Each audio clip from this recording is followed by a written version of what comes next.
Gracias, abrazos a todas y todos los participantes de este Educador Popular. Siempre es un enorme gusto platicar con el magisterio democrático michoacano y del país, que ha sido una de las fuerzas fundamentales de transformación social en México. Miren, yo querría empezar por el mundo. Y en el mundo lo que estamos atestiguando es la muerte del neoliberalismo. Esto se acabó. Se acabó desde el... Hay muchos elementos para afirmarlo. El Brexit es una primera llamada de que este modelo de integración comercial, financiera, oligárquica, no daba para más. Luego vino un golpe demoledor para el neoliberalismo, que fue la victoria de Trump y su instauración en la Casa Blanca. Hay que tener muy presente que Trump no es un neoliberal. Puede ser un personaje abominable, puede ser un personaje absolutamente criminal, detestable, lo que ustedes gusten, pero no es un neoliberal. Es decir, Trump va en contra de dos lógicas fundamentales del neoliberalismo, que son la conformación de un mercado mundial, por un lado, y por otro lado, el énfasis de Estado en los capitales financieros, en el sector financiero.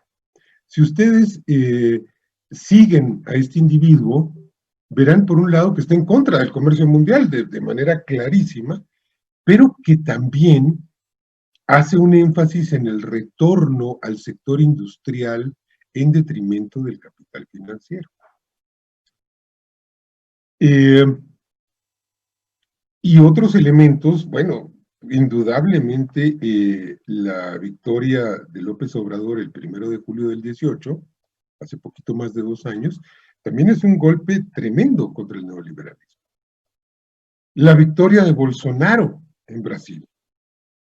¿Tienen ustedes personajes de izquierda o de derecha que están ya en posiciones post-neoliberales?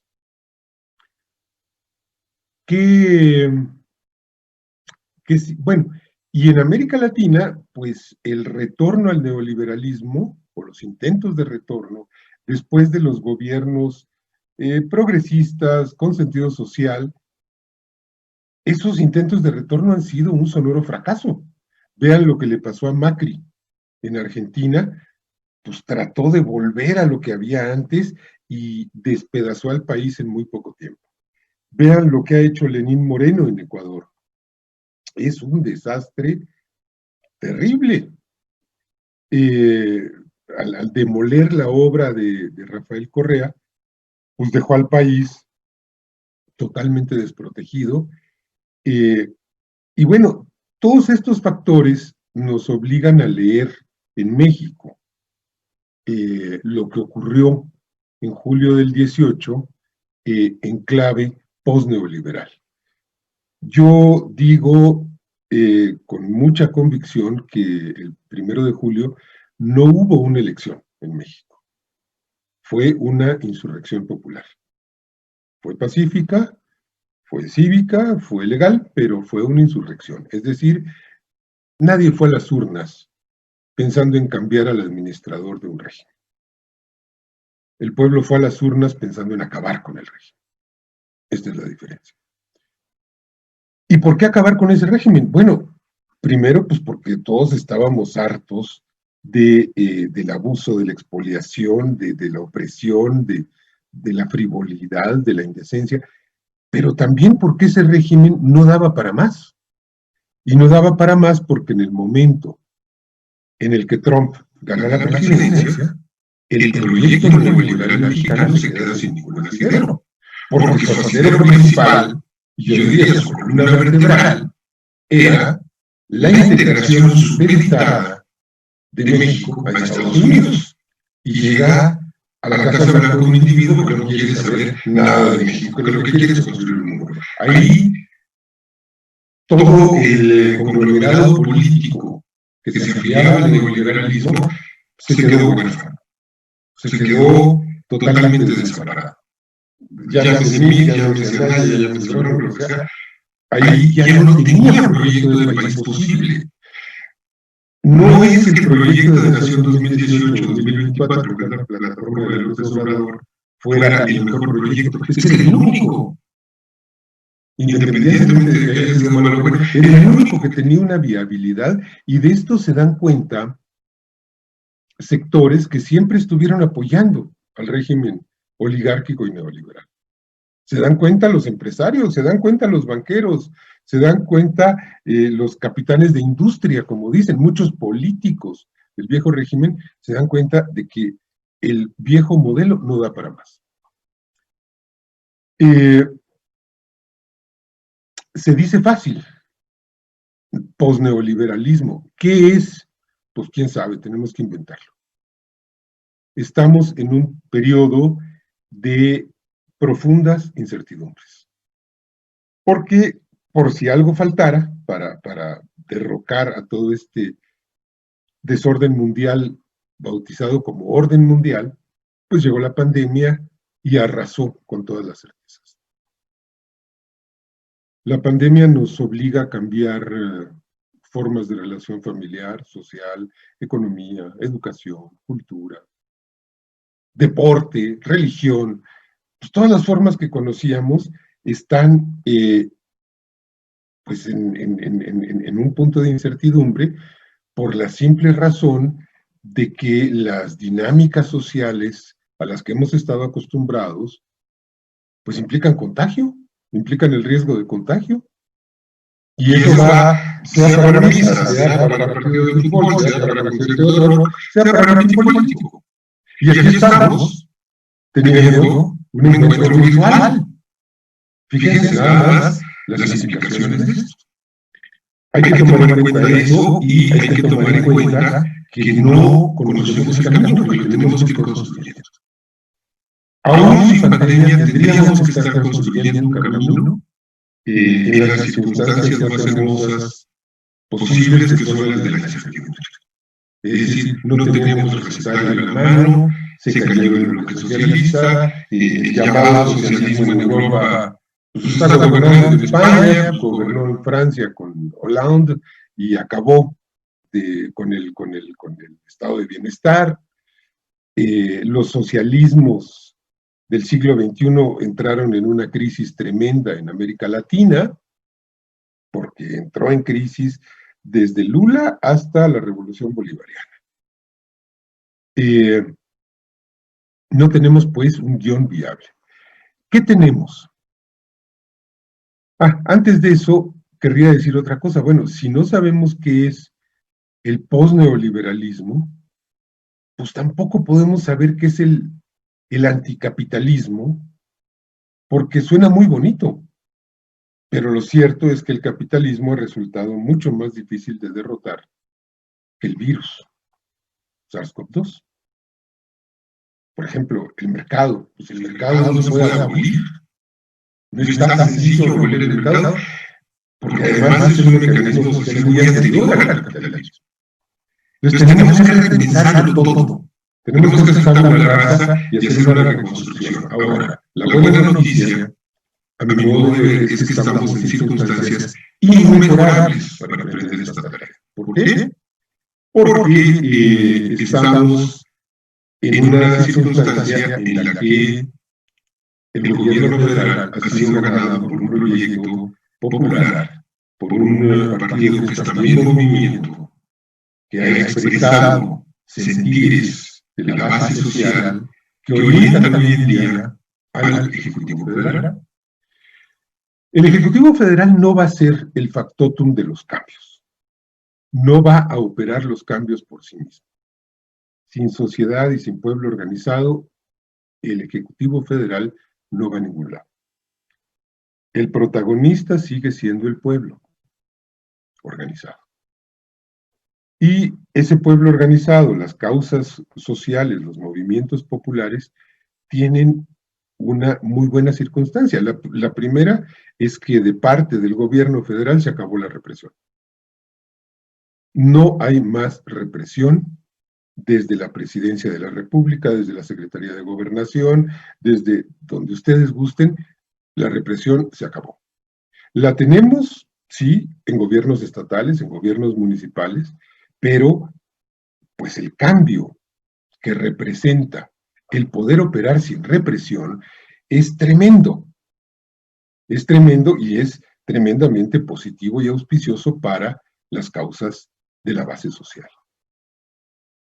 Luego tenemos un gobierno que está dispuesto y que ha demostrado su disposición a cambiar las prioridades presupuestarias.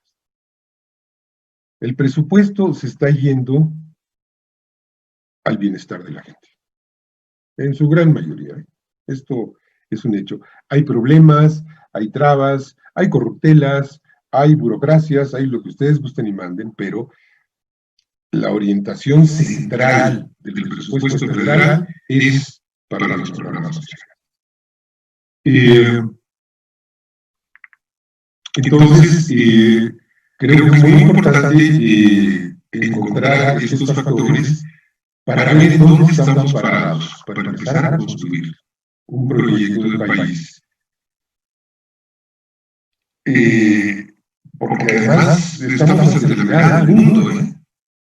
México tiene una situación única en el planeta en términos de que está ensayando una vía que ni es el neoliberalismo desfondado, en bancarrota, ni es tampoco las propuestas que se ensayaron en la década pasada y antepasada en Sudamérica, y que tiene que ver pues, con los ejes que ha trazado la 4T, que son la lucha contra la corrupción, el Estado de Derecho, la construcción del estado de bienestar, la construcción de la paz, básicamente, ¿no? Entonces, me parece que en este marco cabe, por ejemplo, la lucha de las comunidades indígenas, las luchas de las comunidades indígenas. Pues ahora es cuando. Ahora es cuando las comunidades indígenas tienen que hacerse presentes y conseguir sus derechos. El caso de la lucha de las mujeres. Bueno, ahora es cuando. Ahora es cuando. Nadie les va a romper la cabeza. Ahora es cuando hay que conseguir los derechos reproductivos, ahora es cuando hay que conseguir la vida libre sin violencia. Esto no se puede ordenar desde Palacio Nacional, ¿eh? Esto tiene que ser resultado de movilizaciones sociales muy intensas. Y miren, hay un dato histórico que creo que es muy relevante, y es que en este país nunca hubo tantas huelgas como en el sexenio de Lázaro Cárdenas. Y a mí me parece que de eso se trataba el sexenio de Lázaro Cárdenas en buena medida, de abrir los márgenes para que el movimiento obrero pudiera luchar. Cárdenas no podía desde Los Pinos darle todo al movimiento obrero. Las cosas no funcionan así. Pero sí podía garantizarle márgenes de libertad para que salieran a movilizarse por sus derechos.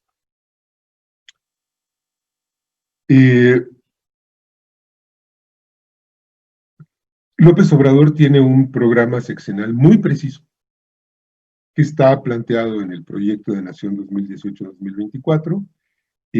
Creo que hay elementos de realidad para afirmar que lo ha ido cumpliendo. El caso de la derogación de la reforma educativa, por ejemplo. Pues en una primera fase, en la fase constitucional, pues sí, esto se empantanó en el Congreso y prácticamente dejaron las cosas, si no iguales, muy parecidas a como estaban planteadas en la reforma educativa así llamada peñista. Pero en una segunda fase, la de las leyes secundarias, se pudo avanzar muchísimo y creo que es difícil sostener que la reforma educativa peñista no ha sido derogada en la circunstancia actual. creo que estamos en otra realidad. ¿Falta? Sí, sí falta mucho. ¿Qué falta? ¿Por dónde orientamos esto? Miren, me parece que un aspecto fundamental es el político. Y el político significa construir una democracia participativa. Y eso va mucho más allá del planteamiento López Obradorista de establecer el referéndum o la consulta, de establecer la revocación de mandato, etc.